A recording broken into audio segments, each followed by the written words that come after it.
I had been at my favorite watering hole for about half an hour. The waitress had just brought me a second pint of beer and taken away the empty one. I was here because I needed to think about something. Something at home just wasn't right, and I couldn't figure out why. As everyone knows, serious contemplation is best done with a drink. My wife Gloria's behavior had started to change over the past couple of months or so. When I tried to discuss it with her and ask what was going on, she just shut me out. Our sex life had also drastically declined. She began to complain quite frequently about our finances. I couldn't really understand it, as I was earning very good money.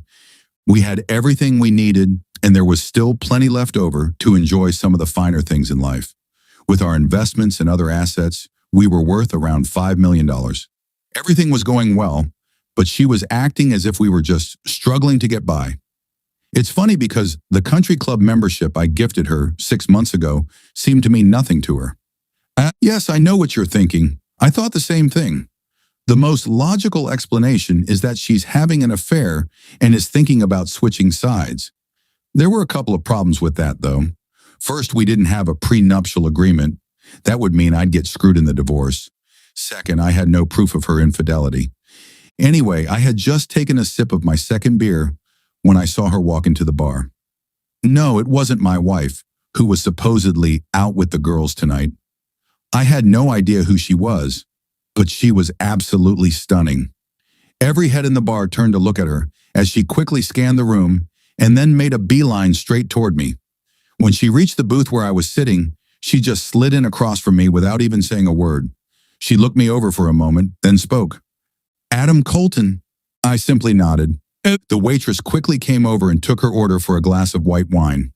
"My name is Alyssa Holmes. I have a lot of information that I think could be useful to you.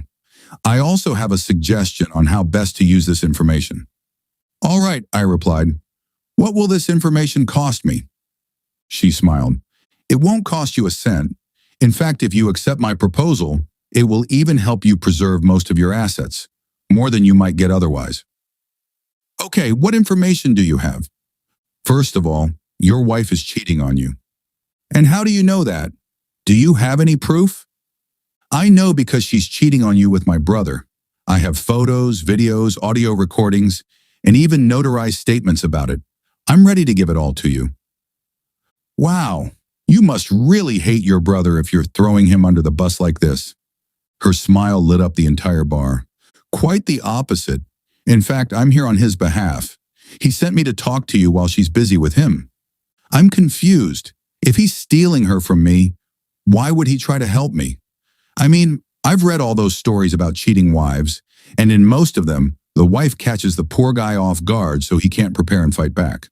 By warning me, I can start preparing and moving assets to reduce the amount the courts would order me to pay her. Isn't that counterproductive for him?" "Usually, yes, but this case is entirely different. You see, we don't want you to file for divorce right now, even with this information. By all means, take the opportunity to move assets and do what you need to do. Just don't file for divorce. Don't even let her know you suspect her of cheating. We'll help with the divorce later. We'll have a dossier on her containing practically everything." "How do you plan to do that?" "God knows Gloria loves money. I can't imagine her just giving up half of our assets, plus significant alimony payments." Her smile turned midnight into a bright, sunny summer day.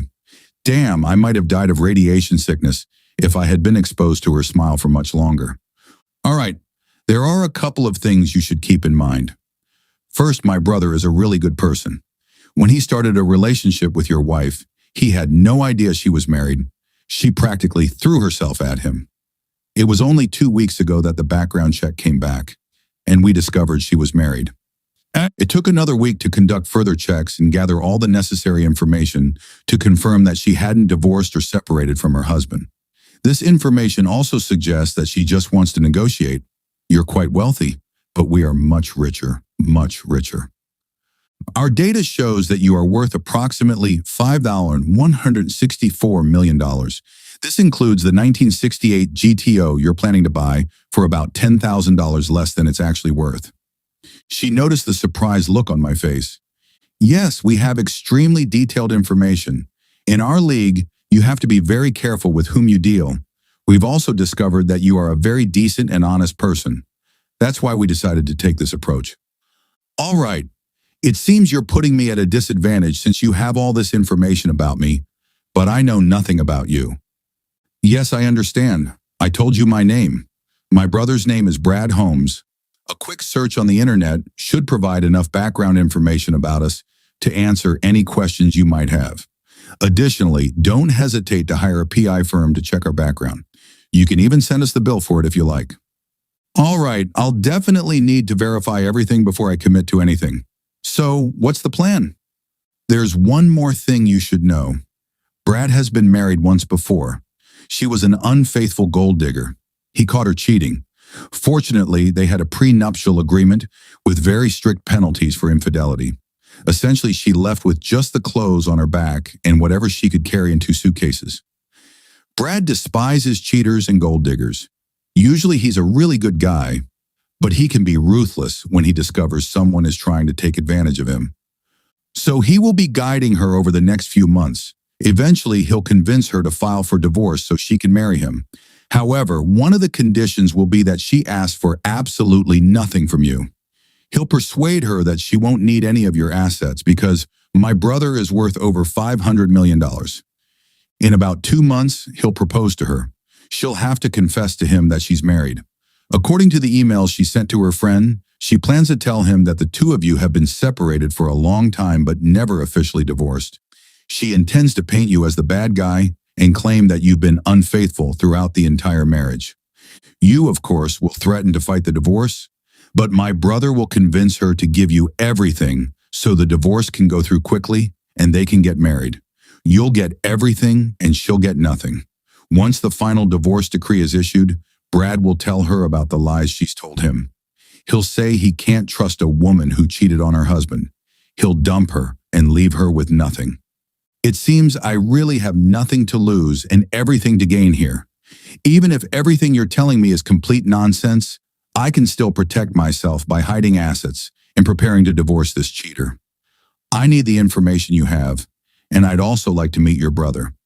Since he apparently didn't know she was married, I have no issues with him, so you don't need to worry about any physical reaction from me. If he's as good a guy as you say, and if what you've told me is true, maybe we could even become friends. That radiant smile appeared again. You're a good man, Adam Colton. I think you and Brad will get along just fine. With those words, she finished her wine, stood up, and walked out the door. I would like to thank the Academy for this great honor. Yeah, that didn't happen.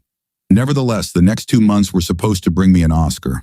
I put in just enough effort while having sex with Gloria so that she wouldn't suspect anything. Of course, I was always puzzled by this. Not that I minded. A couple of weeks later, I did meet with Alyssa and Brad over a long lunch. I also managed to have dinner with Alyssa a few times when Gloria was off somewhere with Brad. Gloria and I had turned into more of platonic roommates than a married couple. Alyssa, I hate to do this, but I think we should take a step back for a while. I told her this over dinner, a little more than a month after our first meeting. Really, but we get along so well. Yes, that's exactly the point. Right now we're getting along too well. I'm not like Gloria. I'm a one-woman man. I don't cheat on the woman I'm with. Sure, Gloria and I don't have much of a relationship anymore, but she's still my wife. I just can't start another relationship until our divorce is final. The problem here is that I'm developing real feelings for you.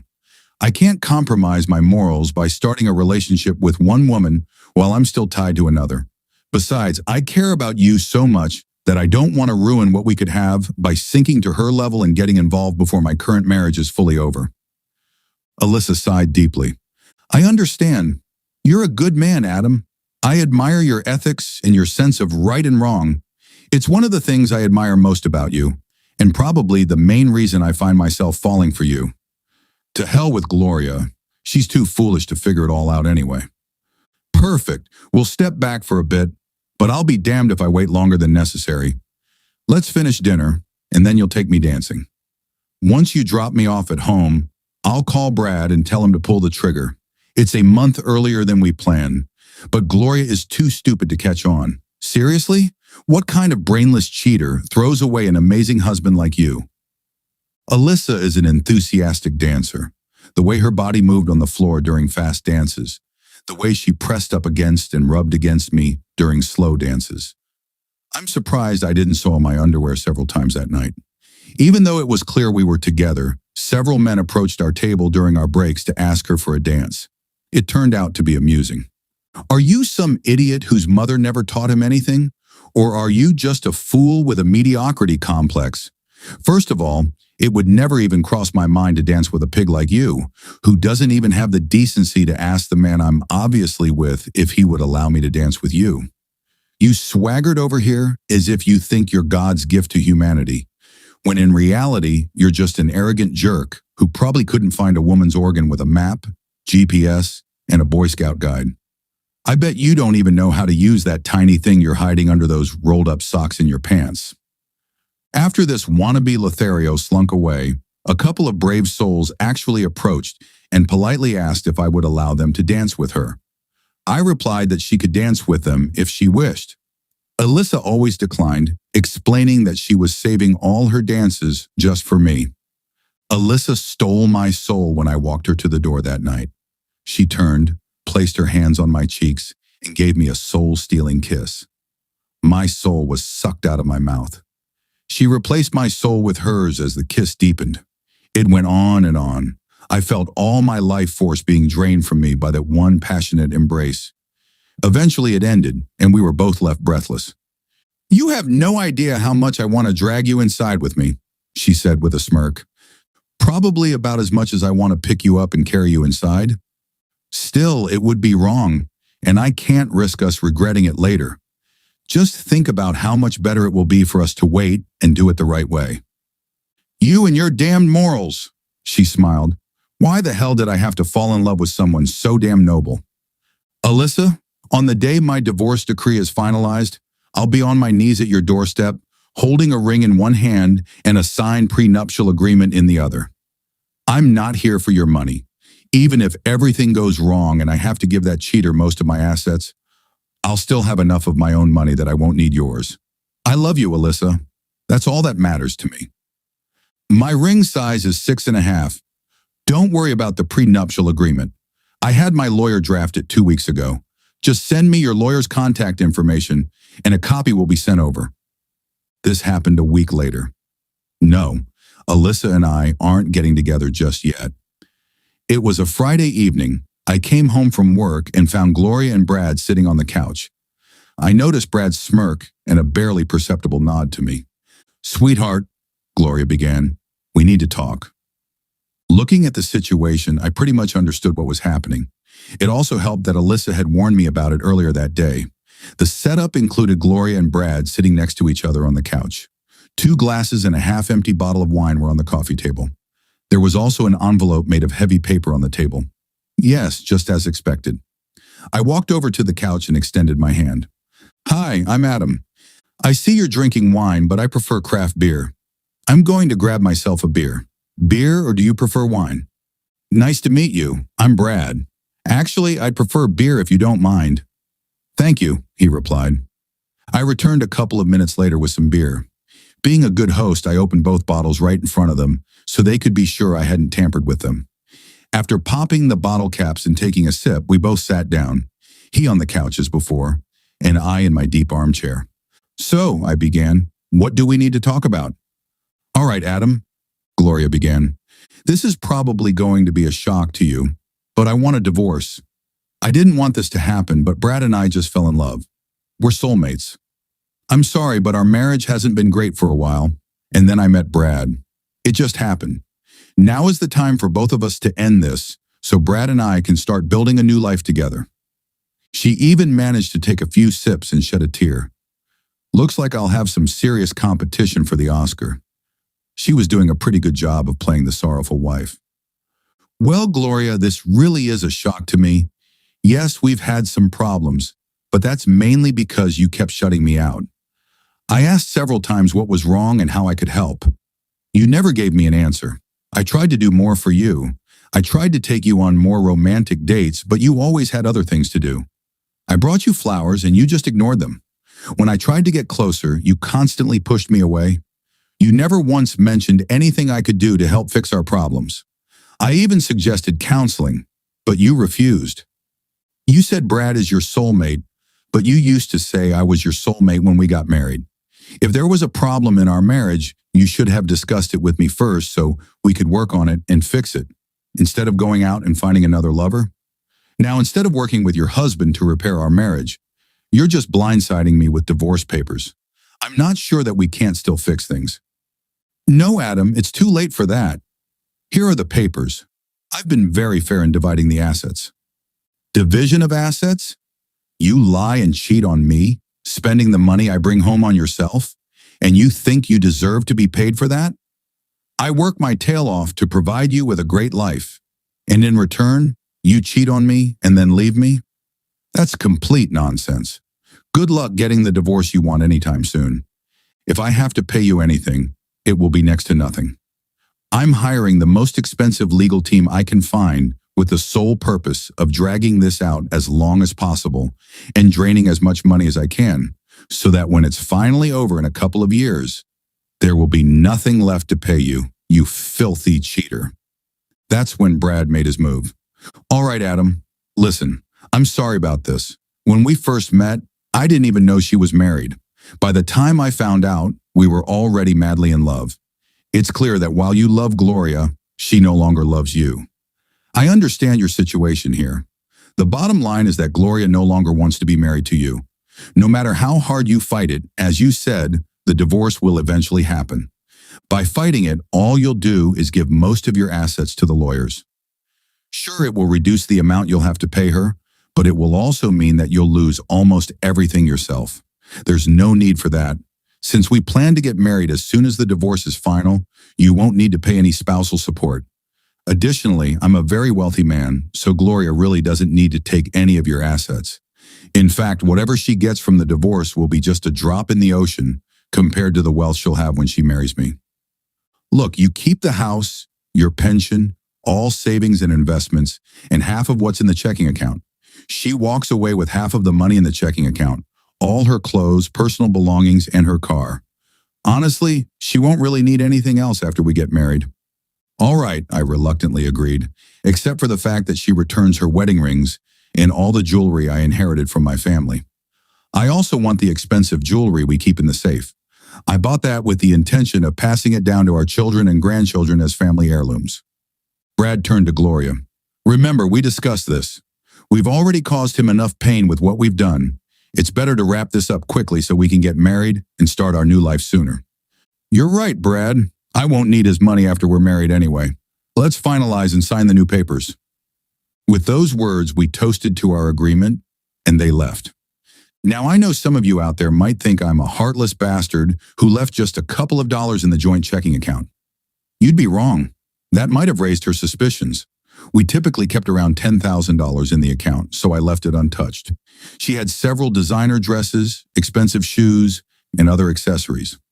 Most men don't realize it, but they're giving away quite a bit when they ignore their wife's wardrobe during a divorce.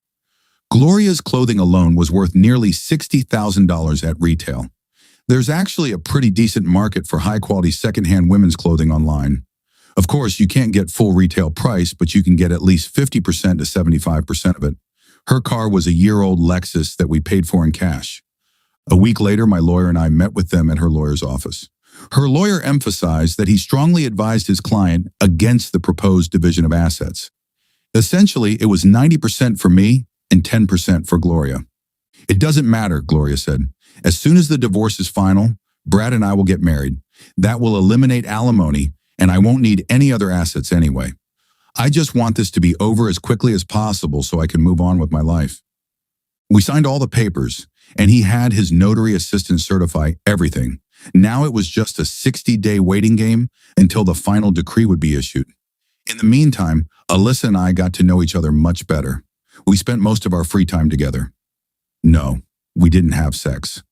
God knows we both wanted to, and we came close more than once. But we decided to wait until the final divorce decree was issued. Brad and Gloria also continued their relationship. She even moved in with him full-time. Brad, Alyssa, and I finalized and fine-tuned our plans for the endgame. The 60-day waiting period passed. I received the final notice in the mail the day before. The monstrous engine purred as I idled into the parking lot in front of the mansion.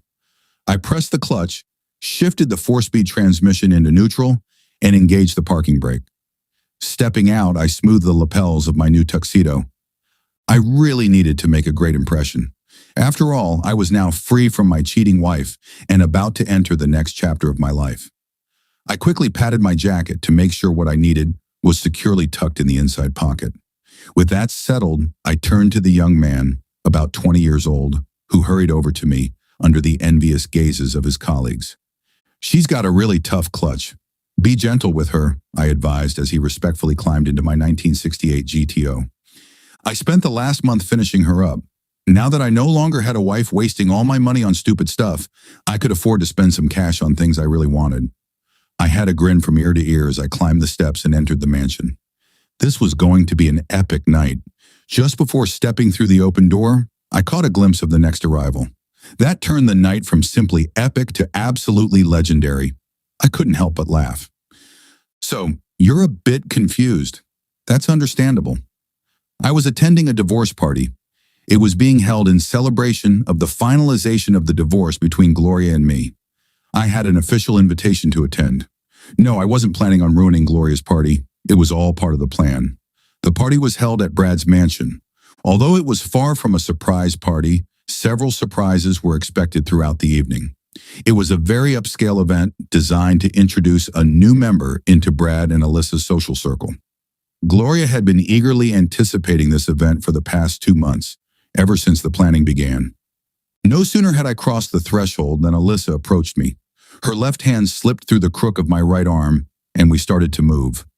You couldn't have wiped the smile off my face with a nuclear weapon. She began guiding me around the room, introducing me to the influential members of society. We were halfway around the grand ballroom when it happened. "What the hell is he doing here?" I heard the shrill scream of a very familiar voice. Suddenly, we found ourselves face to face with Gloria and Brad. Needless to say, Gloria wasn't too pleased to see me at her special event. Not only was I the ex-husband she had just ditched, but it would be incredibly awkward if her new man proposed to her in my presence so soon after our divorce. "I'm sorry, Gloria," Brad began, "but it seems my sister and your ex-husband have become something of a topic of conversation. I couldn't refuse her request to invite her boyfriend, since the invitation did, after all, include a +1. "Whatever," Gloria huffed. Then looking at me, she continued, "Just don't cause a scene and ruin this wonderful evening for me." Gloria, I assure you that, in honor of the several wonderful years we spent together, I will be on my best behavior. I understand how much this evening means to you, and I'll do everything I can to make sure we can look back on tonight as the event where you began the rest of your life. I loved only you for many years, Gloria. I'll do everything in my power to ensure tonight catapults you into the new life you deserve. Hey, was it my fault that she misinterpreted what I said? I didn't lie. So her beaming smile indicated that she took my words as kind. Was that my fault? It was 3 hours later. Dinner had been served and cleared away. The band was already playing, and there had been plenty of dancing. I was in the middle of the dance floor with Alyssa. Of course, it was all a setup. The couples around us subtly moved aside to give us space. It was the middle of the song when suddenly a spotlight fell on us. I did 2 quick spins, then dropped to one knee with a ring in hand. Alyssa, ever since you came into my life, you've occupied my every thought. You helped me through the toughest situation I could ever imagine. You're the first thought that comes to my mind when I wake up in the morning, and the last thought before I fall asleep at night. I simply can't imagine living the rest of my life without you. Will you do me the honor of becoming my wife? Of course, she said yes. Seriously, folks, we planned all of this in advance. I had already signed the prenuptial agreement. She even grabbed me right there on the dance floor and sealed it with a very long, very passionate kiss. Everyone applauded. This made Gloria even angrier because we drew attention away from what was supposed to be her night. The evening shifted from being a celebration of her divorce to a celebration of my engagement to Alyssa. Finally, a couple of hours later, she caught on.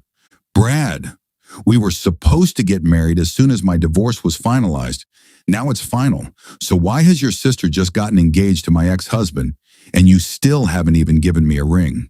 We haven't even started planning our wedding."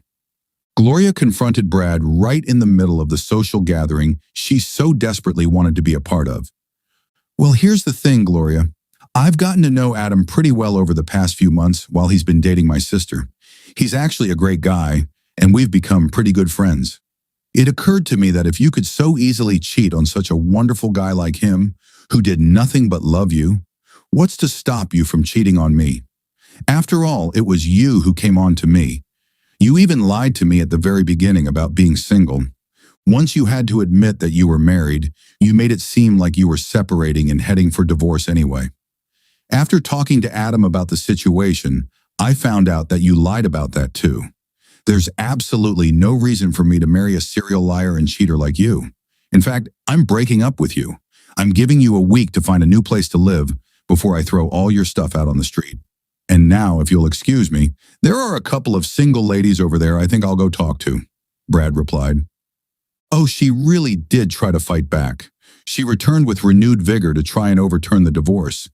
The problem was that there was just too much evidence against her, showing that she had voluntarily and adamantly insisted on that completely unfair division of assets. The judge did not look favorably upon her when she came back and tried to modify the divorce terms that she had previously demanded. Alyssa and I did get married. Yes, an ironclad prenuptial agreement was in place. In the end, it was my concern. I asked my lawyer to draft it. Alyssa thought it was too harsh, but I had already signed it. I wasn't after her money. No, I wasn't in their league, but I had enough of my own to take care of myself if things went wrong. I did send Gloria a nice wedding announcement. It had a beautiful photo of Alyssa and me. Gloria didn't attend our wedding. No, Gloria didn't end up homeless. She eventually got a job at Taco Bell and lived in a rundown studio apartment. Now she buys her clothes at Goodwill and her underwear at Walmart. In her attempt to trade up, she lost the comfortable lifestyle she had grown accustomed to. She's still a very attractive woman, but word travels fast. She tried a few more times to snag one of the wealthy single men in town, but they all knew her as a gold digger. I saw Gloria again about a year later. Alyssa and I were returning from dinner at an excellent Italian restaurant on the other side of town. "That looks like Gloria," Alyssa said, pointing to the street corner.